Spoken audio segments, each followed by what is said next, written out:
isang mixing bowl, ilagay natin ang tubig, a little bit warm water, tapos ilagay natin ang instant na dry yeast.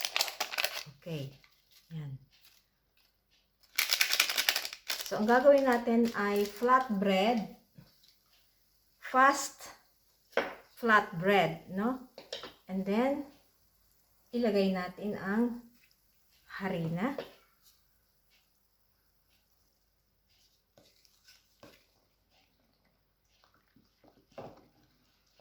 One teaspoon of honey.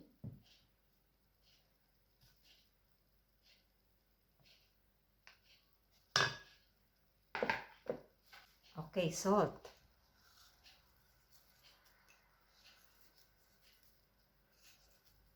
Okay. Paghaluin natin.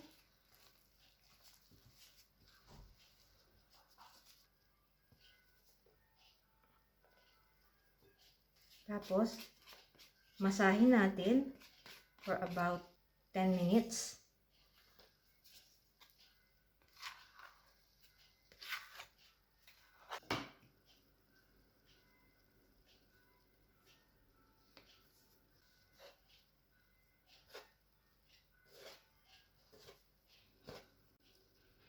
Maglagay sa kamay ng oil kung masyadong madikit.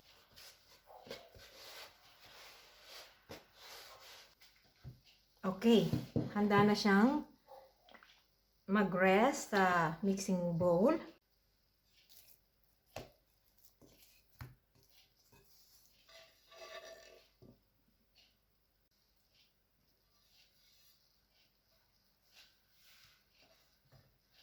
Okay, pag ang ginamit na yeast ay instant, yan ang itsura. Hindi katulad ng sa dry yeast at saka sa fresh yeast, no? At talagang umaalsa. Now this time, I'm going to directly place here sa oven tray. So, lagyan ko ng oil. And then, spread ko itong oil na to.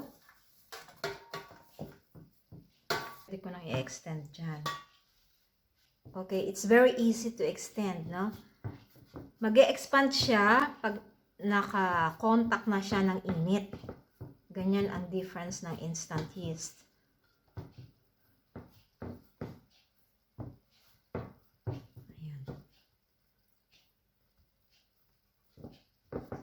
So, very obedient ang dough pag instant yeast din ang ginamit. So, I have here tomatoes, Piccadilly tomatoes. Ganitong gagawin ko. I'll make 2 slits. And then, a little bit of pressing the flesh of the tomato and then cluster it like that. Ayan. Like that. Okay. Press, and then cluster it. Okay. After the tomatoes, let's add these olives. 1 olive divided into 2. So we plaster them too. Plaster natin. Okay. Then let's drizzle it with olive oil. And that's it. In the preheated oven at 180 degrees Celsius for about 15 to 20 minutes.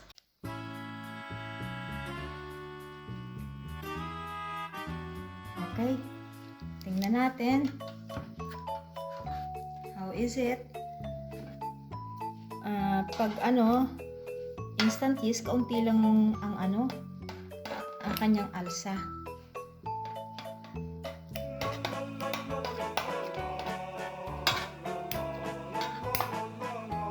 So, this is it.